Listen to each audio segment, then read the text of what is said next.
Halo, selamat malam. Terima kasih atas kehadirannya, bahwa kali ini kita akan bicara mengenai eh, fundamental dan teknikal juga, ya, sehingga nanti teman-teman yang hadir di sini bisa memahami kemana arah emas pada akhir tahun.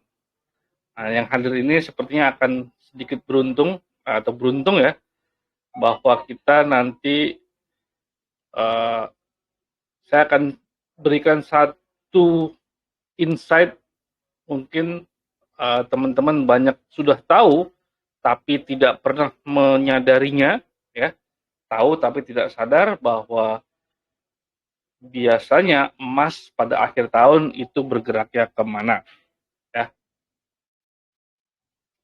Oke, untuk saat ini, ya, fundamental emas sebenarnya cukup positif. Karena apa? Karena Fed itu sudah mulai menunjukkan tanda-tanda bahwa kenaikan suku bunga atau siklus kenaikan suku bunganya itu sudah berakhir. Walaupun masih ada satu kali kenaikan lagi, satu kali rapat kebijakan lagi tahun ini, ya, dan diperkirakan oleh pasar tidak akan menaikkan suku bunga. Jadi saat ini suku bunga di 5,5% itu sudah menjadi puncaknya, ya, sudah sampai puncaknya. Memang dari beberapa data ekonomi ada yang mendukung uh, hal positif atau mendukung Fed untuk naikkan suku bunga, tapi hal itu sebenarnya beberapa bulan lalu atau bulan November atau Oktober kemarin juga sebenarnya hasil positif, tetapi Fed tetap tidak naikkan suku bunga, ya. Jadi hal yang sama mungkin juga akan terjadi pada bulan Desember. Datanya positif, tapi Fed tetap tidak akan menaikkan suku bunganya, ya. Nah, biasanya ketika pasar sudah meyakini tidak ada kenaikan suku bunga seperti itu, ya, mereka langsung berpikir bahwa kapan nih suku bunga diturunkan, ya, kapan suku bunga diturunkan? Karena memang siklusnya Fed atau siklus suku bunga biasanya kalau sudah dinaikkan nanti dia akan kembali lagi diturunkan, ya. Ini memang siklus dari tahun 2007 sampai 2009 juga seperti itu, ya. Jadi zamannya Greenspan, Bernanke, dan zamannya Janet Yellen juga seperti itu. Nah, makanya yang ditunggu-tunggu oleh pasar adalah kalau memang Desember tidak naikkan suku bunga, makanya tunggu-tunggu pasar adalah kapan Fed akan memangkas suku bunganya. Karena suku bunga tinggi ini uh, buruk buat ekonomi, buruk buat para pelaku bisnis, ya. Sehingga mereka pasti berharap suku bunga Fed diturunkan kembali, ya. Nah, kenapa emas menjadi positif? Ya memang emas itu cukup sensitif terhadap pergerakan suku bunga. Jadi kalau suku bunga dinaikkan, emas itu cenderung akan jatuh atau cenderung akan bearish. Tetapi sebaliknya, kalau kebijakan suku bunga itu sudah selesai, tidak ada lagi kenaikan, maka emas bisa stabil atau emas juga bisa naik, ya. Nah, walaupun tidak dinaikkan, Fed masih menggunakan mantra atau keyword makin higher for longer. Higher for longer tuh suku bunga tinggi untuk waktu yang lama, ya. Waktu yang lama itu maksudnya waktu yang lebih lama dibandingkan perkiraan pasar. Pasar memperkirakan setelah dinaikkan mungkin nggak berapa lama suku bunga diturunkan. Tapi dengan higher for longer ada kemungkinan justru setelah mencapai puncaknya suku bunga, lalu dia akan berada di level tersebut sampai beberapa lama waktunya, lalu baru mereka akan berpikir untuk memangkas suku bunga. Nah, seperti itu, ya. Nah, karena dengan higher for longer, emas ini masih cukup stabil atau kenaikannya cukup tertahan, ya, cukup tertahan. Tetapi secara siklus tahunan ya, di akhir tahun ya, ingat nih, di akhir tahun emas itu selalu naik di bulan Desember, awal Desember hingga akhir Desember atau di awal Januari ya. Kalau dia masih tetap positif, biasanya berlanjut kenaikannya sampai di awal Februari atau menjelang Imlek ya. Jadi memang ada siklus permintaan emas, yaitu ketika sebenarnya diawali ketika Diwali pertengahan November ya, tapi pas lagi Diwali ini itu tidak memberikan konsistensi bahwa emas akan naik, tetapi justru konsistensi itu terjadi ketika Desember ya. Diwali, lalu liburan Natal dan Tahun Baru, lalu berlanjut ke Imlek ya. Jadi Diwali itu November, Natal dan Tahun Baru Desember dan Januari, lalu Imleknya bulan Februari gitu ya. Nah, itu permintaan emas biasanya lagi tinggi-tingginya. Artinya harga emas didukung oleh tes. Tadi khawatirnya nggak nyala nih.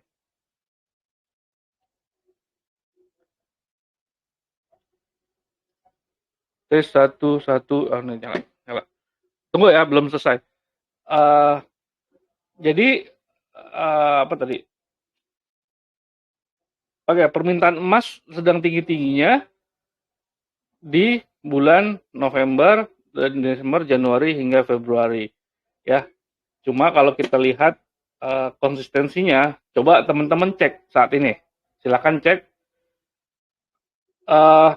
Emas selalu naik dalam 5 tahun terakhir, selalu naik di bulan Desember.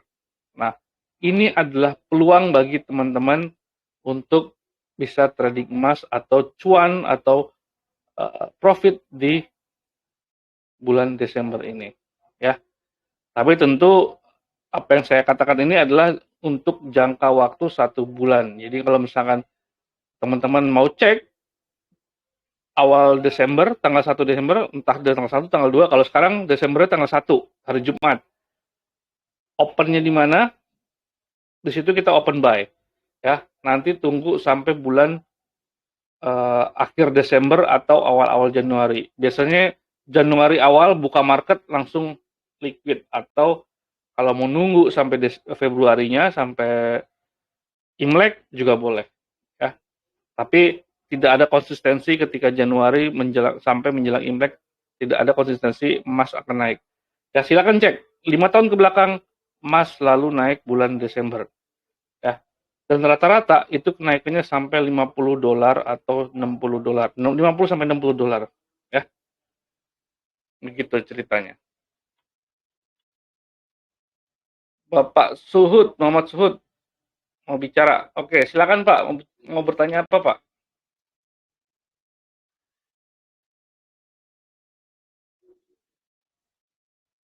Pak Muhammad Suhud, boleh silakan dibuka mic-nya. Ya, terima kasih Pak atas kesempatannya. Alhamdulillah. Ya, untuk kenaikan harga emas itu sekarang kan sudah masuk di level 2015. Betul, Pak. Itu nanti masa kenaikannya itu kira-kira sampai di berapa? Kalau di sampai Desember sampai Februari. Kira-kira sampai 100 poin tidak? Itu yang mau ditanyakan. Terima kasih. Oke. Terima kasih Pak Suhud. Jadi kalau teman-teman mau cek nanti setelah ini boleh silakan dicek. Setiap bulan Desember menuju Januari 2003,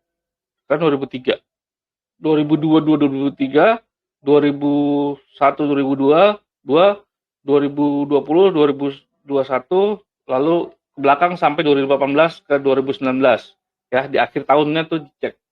Silakan dicek. Nah, rata-rata kenaikannya adalah 50 sampai $60 ya, 50 sampai $60 harga emas. Misalkan harga emas sekarang di 2010 misalnya ya, maka ada potensi kenaikannya sampai ke 2060 hingga 2070. Nah, itu perkiraan kita berdasarkan histori atau histori setiap bulan Desember ya. Mungkin kalaupun ada hambatan ya nggak sampai 50, tapi kalau misalkan dia lancar terus mungkin sampai $60 ke atas gitu ya. Nah, memang ini saya harus kasih disclaimer bahwa ini bukan suatu saran investasi, bukan suatu saran untuk Anda memutuskan posisi. Tentu saja disclaimer-nya on ya, disclaimer on. Tapi silakan kalau mau dicek, cek sendiri nanti, gitu. Jadi targetnya Pak itu ada di kalau sekarang 2014, berarti targetnya ada di 2055 sampai 2070-an, gitu. Ada yang mau ditanyakan lagi yang lain? Nah, ini bisa untuk yang hadir sekarang saja, ya. Mungkin nggak perlu disebar-sebar ke yang lain. Just do it, make it happen profitnya. Oke, silakan Pak Suhud. Ya, terima kasih Pak atas pencerahannya. Ini menjadi salah satu salah satu pencerahan juga buat saya khususnya dan kawan-kawan yang lain. Ya, ya. Sama-sama Pak. Ya, jadi kalau yang mau nyoba tetap harus perhatikan kekuatan equity-nya, kekuatan marginnya, dan posisinya ya. Jangan sampai overload sehingga nanti malah nyalah-nyalahin orang karena tidak kuat menahan fluktuasi. Silakan Pak Dior, Bu Dior atau Pak Dior nih. Silakan Dior.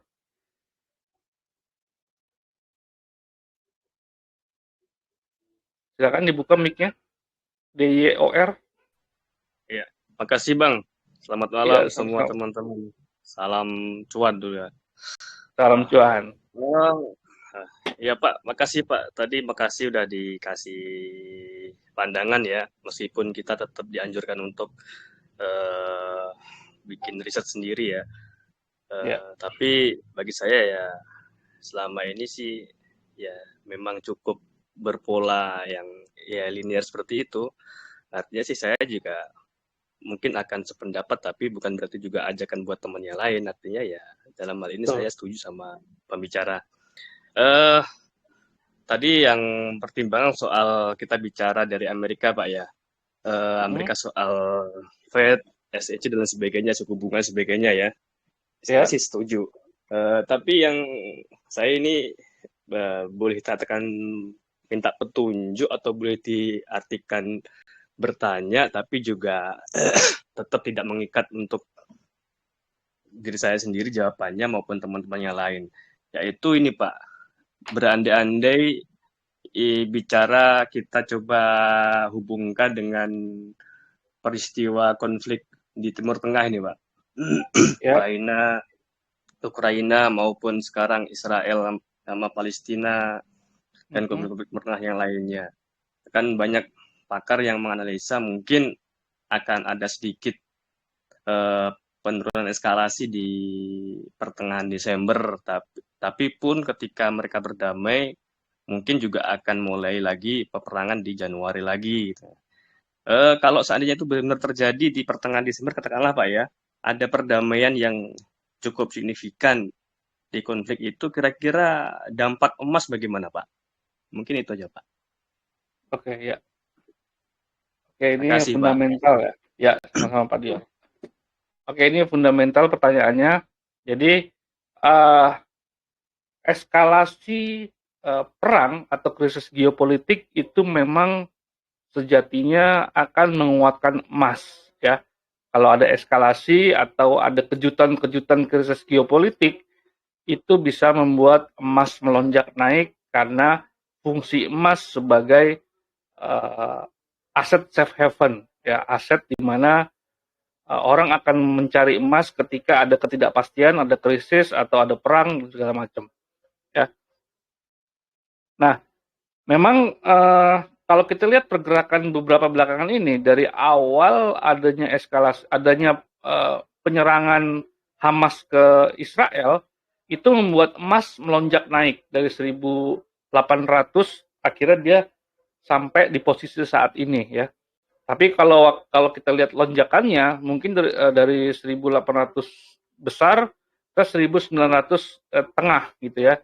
Jadi lonjakannya itu sampai sana. Nah, lalu apa sih yang terjadi dari 1950-an atau 1940-an ke angka 2000 ini? Nah, kenaikannya itu bukanlah disebabkan oleh eskalasi perang atau krisis geopolitik. Jadi sebenarnya uh, tidak adanya eskalasi atau tidak adanya peperangan yang mengagetkan lagi itu sudah berakhir ketika emas berada di 1950-an. Nah, kenaikan emas dari 1950 sampai 2000 itu lebih disebabkan kepada kebijakan suku bunga Fed yang menjadi tidak pasti ya. Kalimatnya A, B, C atau keywordnya higher for longer, tapi sempat naikin satu kali, setelah itu dua kali tidak naikin hingga nanti bulan Desember mau naikin atau enggak gitu kan, ada ketidakpastian di sana.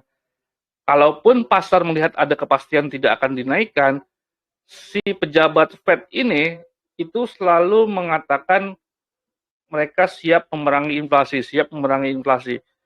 Padahal tetap aja ketika FOMC minutes yang terakhir itu menunjukkan bahwa mereka bersepakat tidak menaikkan suku bunga. Jadi ya ada kepastian dalam tanda kutip, karena memang kepastiannya itu nanti ketika mereka memutuskan di Desember.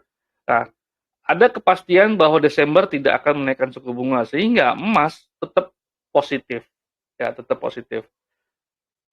Nah, apa sih yang membuat emas kemarin menahan diri di bawah 2000? Jadi waktu saya live yang terakhir kan ada pertanyaan juga dari Pak siapa itu saya lupa, maaf. Harusnya ini emas naik. Ya saya setuju. Cuman kan waktu itu saya bilang kita harus memikirkan apa yang membuat emas tidak naik ke atas 2000 gitu. Ya. Memang waktu itu saya katakan emasnya harusnya berada di atas 2000, tetapi kenapa sih emas sekarang masih di bawah 2000 gitu waktu itu. Nah, itu harus dipikirkan. Nah, ternyata saat ini itu sudah membuktikan bahwa emas sudah naik ke 2000, ke atas 2000, tetapi bukan karena sebab dari krisis geopolitik lagi, ya.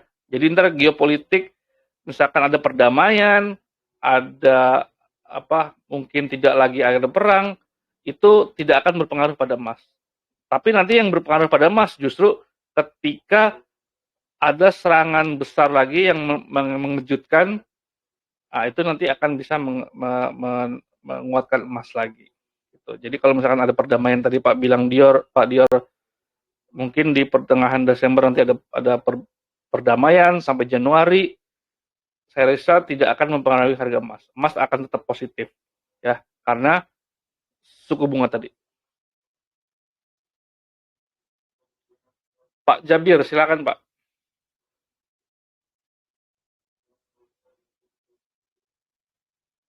Pak Jabir, silakan dibuka mic-nya.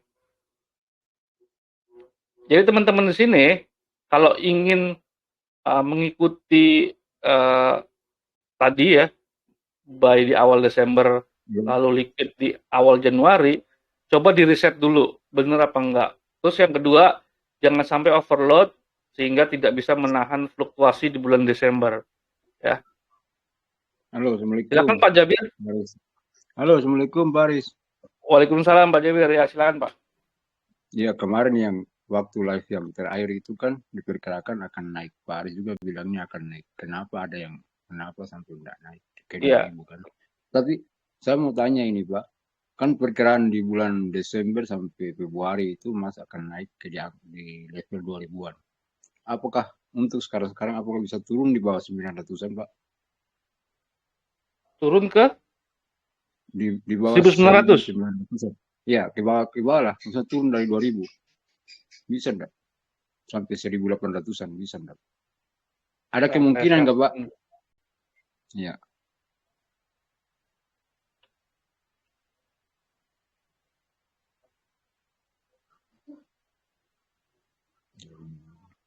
Emas. Oke, ini saya batasin yang 2000-nya.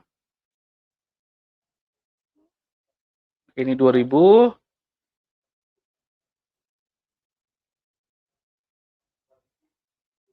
Oke, ini kemungkinan untuk balik 1900 sebenarnya sangat kecil, ya. Sangat kecil karena apa? Karena memang emas ketika sudah naik di 2000 itu memberikan apa ya? Konfirmasi memang dia sudah dalam tren positif gitu, dalam tren positif. Kalau kita mau lihat menggunakan retracement, ya, justru 23% ini berada di bawah 2000, ya, 2000. Kalau kita melihat secara wave, ini bisa juga kita bikin wave, Pak. Tapi kalau wave enggak ya, gini, nggak bisa, ini break, nggak bisa. Harusnya 1, 2, 3, 4, 5, ABC turun, ini enggak. Tidak bisa pakai wave, berarti ini pakai Fibonacci. Oke, secara fundamental Pak, emas ini cukup positif untuk tetap berada di atas 2000, ya. Kalaupun dia koreksi sampai di 23%, itu masih di 1997 nih, 1997, ya. Jadi kalau misalkan Bapak minta peluang untuk turun ke bawah 2000, itu sangat kecil, Pak. Sangat kecil peluangnya, ya. Apalagi kalau kita lihat fluktuasi di secara apa namanya histori di Desember awal justru dia sampai tengah tuh bisa mendukung untuk naik. Jadi kecil kemungkinannya untuk balik ke 1900.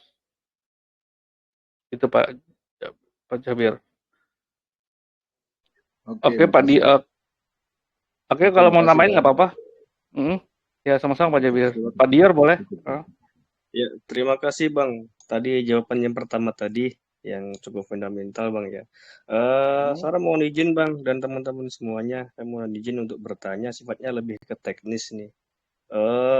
Untuk ya kita untuk technical analysis charting ya Bang ya. Untuk bulan-bulan Desember nanti disarankan kita pakai time frame untuk saya karakteristiknya kan medium risk Bang. Tidak terlalu konservatif juga tidak terlalu agresif, medium risk lah Bang. Untuk kalau saya mau pilih medium risk untuk bulan Desember nanti, sebaiknya sarannya menurut Abang kita pakai time frame 4 jam atau harian atau bagaimana Bang? H4 sih. H4 lebih cocok. Biasanya kan medium risk itu bisa berlangsung sampai 1 minggu ya. Untuk berlangsung 1 minggu, sehingga kalau kita menggunakan yang H1 itu memang kelihatan arahnya, cuman agak terlalu kecil gitu ya time frame-nya. Mungkin saya sih bisa dicoba ke 3 hari, maksimal 5 hari Bang. Iya, 5 hari itu kan seminggu ya hitungannya. Iya. Bagusnya pakai H4 ya. Iya, makasih Bang. Makasih teman-teman. Ya, sama-sama. Silakan Pak Kiki. Oh ya, kemarin Pak Kiki nih yang nanya emas naik di atas 2000 nih kalau nggak salah. Iya, malam. Bu Kiki ya. Mas Aris, ya. Iya Bu. Maaf, ya Mas, saya nanya aja ini, kan ini sudah perang yang itu kurang lebih 2 bulan ya. Waktu itu emas sempat lompat setelah NFP tanggal 5 hari Jumat kan, kemudian itu tanggal 7 penyerangan, kemudian hari Seninnya kan lompat di yang 18.10. Jadi ada gap di bawah itu. Berarti potensi untuk nutup gap apa? Pasti kan kalau dalam forex gap harus ditutup kan Mas. Jadi potensi untuk ke bawah kan tetap ada kan Mas? Nah ini pertanyaannya berharap seperti ini.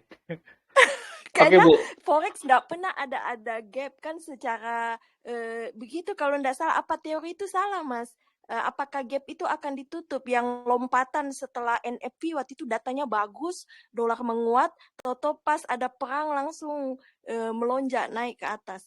Jadi itu aja Mas yang saya mau tanyakan. Makasih banyak Mas. Iya. Ya, sama-sama.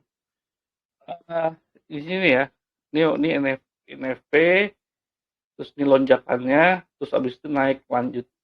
Jadi gini, lonjakan seperti ini itu disebabkan oleh perang di akhir pekan. Jadi kalau yang namanya perang terus pengaruhnya ke emas, ya memang emas karena dia sebagai aset safe haven, maka permintaan emas akan meningkat, ya, akan meningkat sehingga menaikkan harga. Terus yang kedua, apakah setiap gap ini harus ditutup? Sebenarnya gap ditutup itu lebih sering terjadi ketika trading saham atau trading indeks saham gitu ya. Jadi kalau misalkan di forex atau di emas, kalaupun ketutup ya itu mungkin kebetulan memang ada fluktuasi ke sana ya. Tapi kalau misalkan lonjakannya ini, gapnya ini disebabkan oleh sesuatu yang jelas memang bisa menaikkan aset, ya apalagi emas, nah itu sepertinya tidak wajib ketutup gitu, tidak wajib ketutup. Jadi kalau misalkan Ibu kondisinya ini ada di sini gapnya terus berharap emas nutup gap, agak jauh ya. Tadi aja Pak Dior untuk balik ke bawah 2000 aja agak sulit gitu kan. Untuk balik ke arah 2000 aja mungkin agak sulit, kecuali ada beberapa hal fundamental, beberapa hal yang membuat dolar menguat ya. Kemungkinan bisa saja terjadi ke bawah 2000. Tapi kalau misalkan melihat dari sisi historical udah masuk bulan Desember itu biasanya dia akan beranjak naik lagi gitu. Jadi agak sulit Bu kalau nutup gap. Apalagi di gapnya di 1800 tengah nih, 150-an nih. Gitu Bu. Oke, makasih banyak Mas. Iya, sama-sama Bu Kiki.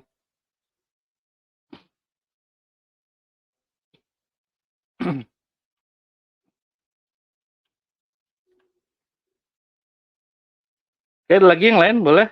Silahkan.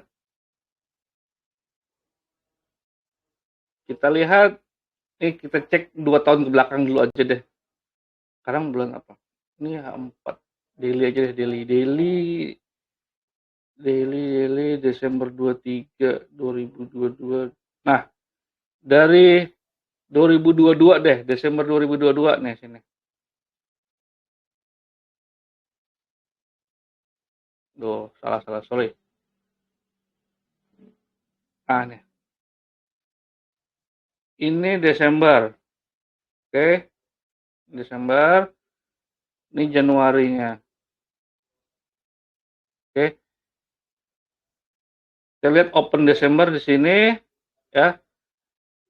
Penutupan pembukaan Januarinya di sini. Naik. Ya. Januari ke Februari, ini nggak konsisten. Di belakang ada yang turun. Tapi yang saat ini yang dari 2022 di 2023 Januarinya naik ya. Jadi menurut saya kalau mau ikutin historical awal sini sampai sini, sampai Januari aja cukup lah. Ya. Kita lihat lagi. Ini 2022 ya. Kita lihat yang 2021. Ini 21.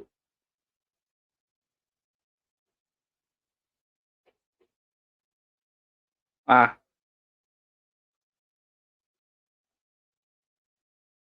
ini pembukaan Desember. Ini pembukaan Januari ya. Masih naik. Hitung sendiri pipnya ya. 1 tahun lagi belakang 2020.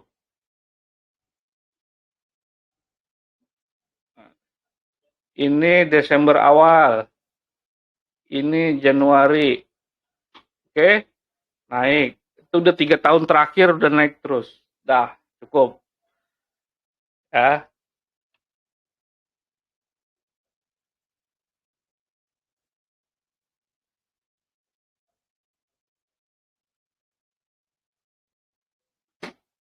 Oke, silakan kalau ada yang mau nanya lagi. Kalau tidak ada, oke, Pak Dion lagi boleh. Silakan Pak.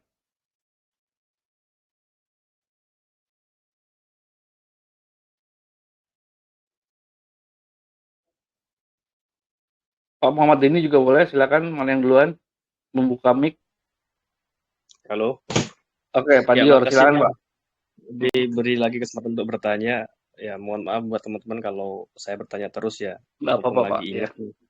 Iya, kalau emas ini kan memang saya itu berkata kita ada ungkapan ya dari tahun ke tahun, gimana siklus-siklus ya 100, 20, 10, 5, dan 2 ya.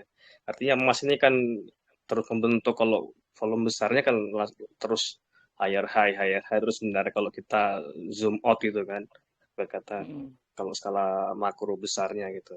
Ini Pak, cuma kan kita mau mencari momentum ini Pak. Momentum kapan ini naik gedenya sebenarnya kan. Dan sekaligus juga sambil bicara cuma nggak naik, siapa momentum kecilnya kapan turunnya kita ambil momentum karena kita kan trader mingguan atau ada yang harian Pak ya. Pasti gitulah kalau long term pasti kita beli sekarang pun pasti seburuk-buruknya 4 tahun kemudian pasti kejemput lah berkata. Ini Pak, korelasinya saya tuh ini sedang research mau mencari kan. Sebenarnya kan selalu linear Pak. Perbandingan jumlah uang dunia dibanding dengan emas itu manakala jumlah uang dunia bertambah, emasnya kan nggak nambah, itu pasti akan linear dengan perbandingan kenaikan harga emas. Itu yang ingin saya tanyakan, di mana Pak kita bisa mencari literatur tentang jumlah pertambahan uang dunia dan potensi bulan-bulan atau minggu-minggu uang dunia akan bertambah gitu Pak. Di mana Pak kita mencari informasi itu Pak? Maksudnya saya mencari informasi itu korelasinya ingin mencari momentum yang tepat untuk entry gitu. Oh ini kayaknya minggu depan akan ada pertambahan uang dunia lagi, entry long pasti ya Pak ya. Kata nanti akan apa-apa, misal ada negara mana yang punya cadangan emas dan sebagainya, cadangan emas banyak akan terus lagi sulit mau menghadapi pemilu atau menghadapi utang jatuh hutang tempo, kita pasti negara itu besar akan dihajar, emasnya akan diambil, kita open short di situ. Kalau saat ini kan saya mencari cadangan-cadangan emas dunia kelas 2 atau ketiga itu kayaknya udah nggak ada yang mau diserang lagi gitu, mau dijatuhin. Jadi potensinya turun ya kecil gitu. Nah sekarang saya ingin sekaligus sharing cara saya berpikir, tapi juga saya di sini tanya sedang buntu ini kayaknya sekarang data itu sulit cari data yang tentang potensi pertambahan uang global, maksudnya negara ini mau nyetak berapa, negara ini mau nyetak berapa, negara ini inflasinya apa, menghadapi apa, kayaknya saya belakangan ini Pak mungkin nggak tahu ya, mungkin bacaan saya lebih ke hal-hal lain sehingga kayaknya bacaannya berat Pak Dior ya. Iya, stamina saya mungkin berkurang, kemampuan saya mencari data mungkin melemah gimana kayak gitu. Jadi siapa tahu Pak Aris dan teman-teman lain bisa berbagi literatur Pak. Ya kaitannya nanti kan kita siapa tahu bisa ada yang nemuin, kita bagi bareng-bareng, kita ambil momentum bareng-bareng, tahu titiknya di mana, harinya apa, minggunya apa gitu Pak. Ya terima kasih Pak Aris dan teman-teman lain, siapa tahu ya bisa berbagi. Terima kasih. Ya sama-sama Pak Dior. Oke, ini pertanyaannya berat banget ini, tapi nggak apa-apa. Saya coba menjawab. Beberapa website yang saya lihat yang memang menjadi patokan fundamental itu biasanya websitenya Fed sendiri, lalu ada CME Group apa website saya lupa. Lalu ada tradingeconomics.com itu cukup datanya cukup lengkap ya, bahkan money supply pun juga ada. Cuma kalau misalkan harus mencari hubungan antara money supply atau dengan cadangan emas dibandingkan segala macam, itu memang perlu analisa komprehensif ya. Artinya memang dibutuhkan keilmuan yang harus lebih apa namanya, lebih jauh gitu ya. Nah kalau menurut saya sih kita sebagai trader retail lebih saya sarankan untuk menyimpan energinya untuk disederhanakan lagi Pak Dior. Memang kalau misalkan kita mengikuti buku-buku konspirasi ekonomi ya, kita nanti bisa melihat kapan si A ini melakukan langkah-langkah, kapan si B ini melakukan langkah-langkah. Itu biasanya menjadi momentum yang menguntungkan memang ya. Nah, banyak trader-trader retail itu menyederhanakan hal-hal tersebut dengan hanya mengikuti posisinya si bukan Bill Gates, tapi yang lebih tua lagi, George Soros gitu. Jadi George Soros portfolionya itu memang dicari orang. Artinya dia pegang apa nih? Si George Soros pegang apa, lalu dia lepas saham apa. Nah, itu biasanya mereka yang mengikuti apa yang dilakukan George Soros. Karena apa? George Soros pasti melakukan langkah-langkah tersebut, kebijakan tersebut sudah melalui banyak riset seperti yang Pak Dior lakukan gitu ya. Cuma kan kalau kita ini sebagai trader retail, apalagi di Indonesia, informasi-informasi tersebut sangatlah terbatas. Dan informasi detail terkini yang tadi Pak Dior pengen tahu kapan uang di negara ini ditambah, kapan uang negara itu menjadi dikurangi, atau permintaan emas lebih besar dari negara mana. Nah, itu kan informasi-informasi premium yang memang tidak semua orang bisa dapatkan gitu. Tidak semua orang bisa dapatkan. Jadi kalau menurut saya sih ada beberapa website tadi yang saya sebutkan, apalagi kalau Bloomberg Premium, bahkan kalau misalkan Pak Dior bisa sewa sistemnya Bloomberg, itu apa aja ada di situ. Ya. Semua informasi mengenai pasar Bloomberg itu lengkap. Asal mau bayar premiumnya itu bisa dapat.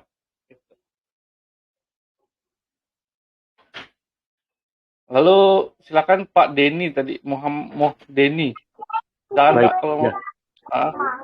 Sudah. Makasih Bang Aris atas kesempatannya.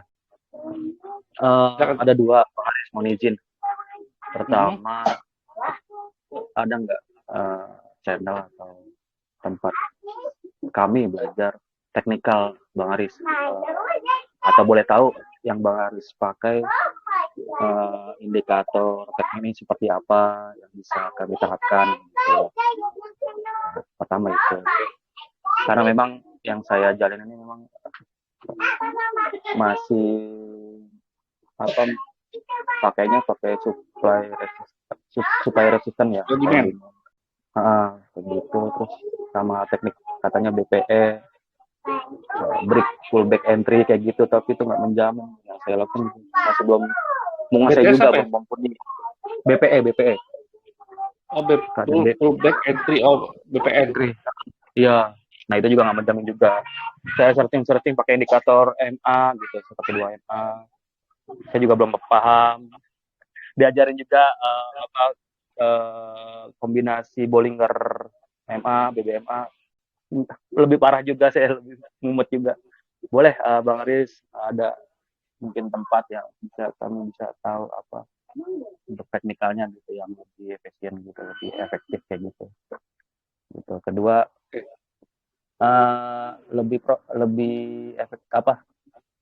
lebih milih mana sih antara scalping sama swing gitu? Scalping sama swing gitu. Swing kayak gitu. Kayak gitu aja. Ya itu aja sih Bang Arif. Mohon izin. Makasih ya. Bang Arif. Sebenarnya kalau belajar forex itu di Indonesia sendiri website itu sudah banyak banget ya. Maksudnya secara dasar itu mereka sudah ada. Nah, tergantung kita apa nih yang mau kita cari. Terkadang sesuatu yang sederhana itu bisa lebih berharga, atau sesuatu yang sederhana itu bisa lebih memberikan arti dibandingkan kalau kita cari sesuatu yang jelimet. Maksudnya jelimet tuh uh, terlalu banyak mencari strategi, tetapi pada akhirnya kita nggak bisa aplikasikan, dan strategi A itu menegasikan strategi B. Menegasikan tuh menghilangkan, apa ya? Mungkin strategi B itu bagus, tapi ketika kita ketemu strategi A ini menegasikan, menghilangkan kebaikan dari strategi B gitu. Jadi semakin banyak strategi yang kita dapat, nanti pada akhirnya yang D bisa menegasikan yang B, yang C entah menegasikan A, terus pada akhirnya kita bingung pakai yang mana gitu ya. Nah, menurut saya sih tadi siapa Pak Muhammad Denny ini berkonsentrasi kepada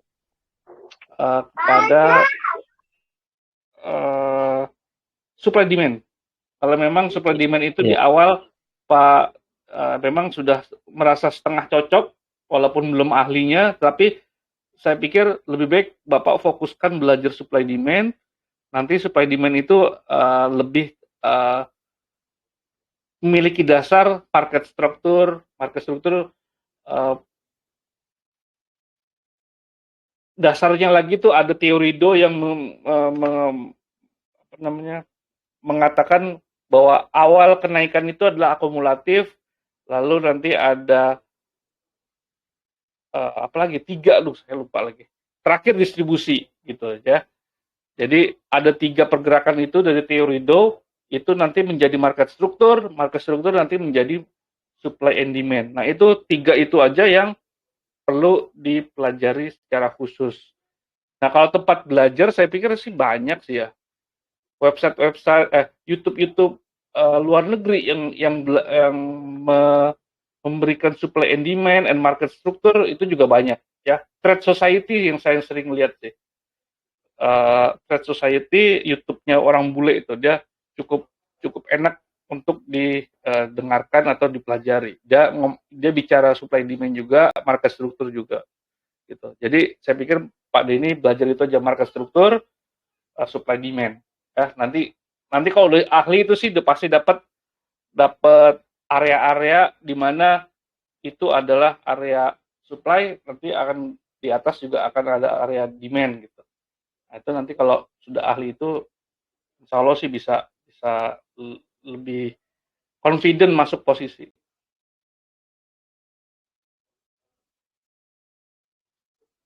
Gitu Pak Denny. Siap. Baik, makasih Bang Arif. Ya. Indikator sih yang sederhana aja ya, karena indikator kebanyakan memang lag atau telat, tapi indikator yang sering saya gunakan MA dan RSI aja sih. Gitu. Siap. Di copy. Oke, silakan Pak Adi. Oh ya, izin tanya Pak. Ya, dari pengalaman saja nih, dari beberapa news atau berita-berita ketika adanya news itu pergerakan dari harga yang saya alami sendiri nih. Itu kalau di indeksnya USD itu ketika mau pas jam beritanya dikeluarkan, itu kalau pergerakannya turun dulu, itu biasanya akan berbalik arah. Benar atau enggak itu? Enggak sih. Bukan patokan. Mungkin kebetulan aja sih, mungkin 3 kali 4 kali seperti itu ya, itu kebetulan, tapi nggak bisa jadi patokan. Oh iya. Soalnya barusan saya lihat di chartnya Mas kan, baru saja itu ada mengalami kenaikan sampai 80 pip lebih dari 2012 sampai 2020 itu tadi. 2012 ke 2020 oke ya. Nah, takut saya nanti itu kan pas juga saya posisi buy kebetulan aja. Takutnya nanti ketika news jam 11 malam langsung berbalik arah jauh sekali gitu takutnya. Cuma minta informasinya aja Pak, yang tadi benar atau enggak. Kalau bisa dikatakan ya sudah. Oke, jadi Pak Adi sebaiknya ketika mau masuk posisi jangan berandai-andai sendiri, karena kalau berandai-andai pada akhirnya kita ketakutan sendiri gitu. Harusnya kemungkinan-kemungkinan yang mungkin kita takutkan bisa saja tidak terjadi, tapi memang waspada itu juga cukup bagus juga gitu ya. Tapi kan lebih baik kita melihat fakta-fakta ya Pak Adi. Jadi kalau misalkan kita lihat nanti jam 11 mungkin faktanya bisa membuat dolar menguat, ya pada akhirnya yang lain akan turun gitu. Jadi nggak bisa berandai-andai juga. Jam 11 apa itu ya, apa namanya, Waller ya, FOMC ya, member of FOMC Waller speak. Ya jadi gitu. Jadi Pak Adi nggak usah berandai-andai. Yang penting teknikal seperti apa, fundamental seperti apa, tinggal dipadukan. Apakah fundamental mendukung teknikal ataukah tidak gitu. Oke, udah Gitu, itu Pak aja Adi. Pak.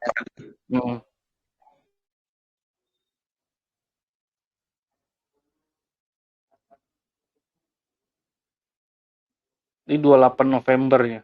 28 November, kalau misalkan Desembernya aja udah di 2020, 50 naik lagi 2070 paling rendah target.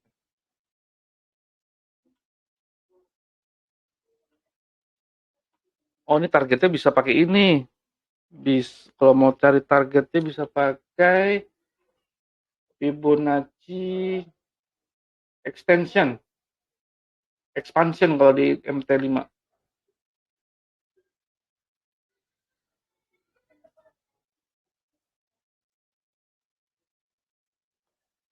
Wow, nih saya share ya. Kita intip sama-sama. Aduh, sorry. Terakhir ya ini, sudah kelamaan, pada bosan lagi. Oke, ini emas. Ya. Saya pakai Fibonacci extension, saya dapatkan FE 61,8% di 2054. Kemungkinan ini adalah target hingga awal Januari. Ya, target hingga awal Januari. Dari mana saya pakai ukurannya? Dari awal sini, low ini, lalu ke high ini 2009, lalu pullback ke 19 berapa 33-an nih. Mau 33. Jadi Fibonacci expansion seperti ini. Nanti kita dapat apa namanya, level FE 61,8, FE 100%. Ya, jadi ada ini, ada ini. Ya. 2054 target pertama, lalu 2130 target kedua.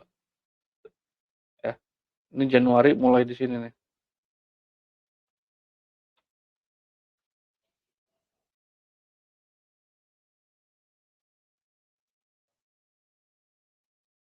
Oke, saya pikir sudah cukup ya.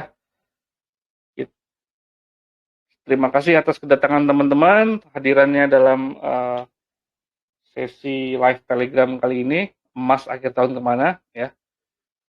Mudah-mudahan teman-teman bisa mendapatkan hasil yang maksimal trading di bulan Desember. Pak Suhud ditulis aja dulu ya, udah kemalaman. Maaf ya Pak Suhud. Oke, terima kasih. Selamat malam. Wassalamualaikum warahmatullahi wabarakatuh.